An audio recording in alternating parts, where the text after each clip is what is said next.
О происшествиях в Кармаскалинском районе погиб 15-летний юноша. Трагедия произошла сегодня в 6 часу вечера в деревне Ильтуганово.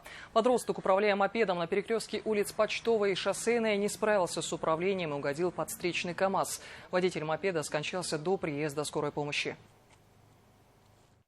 15-летний подросток, управляя мопедом «Комета», при повороте направо не справился с управлением и допустил падение под КАМАЗ, за рулем которого находился 64-летний местный житель.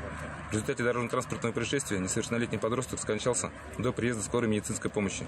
На месте происшествия работает следственно-оперативная группа. Подробности ДТП уточняются.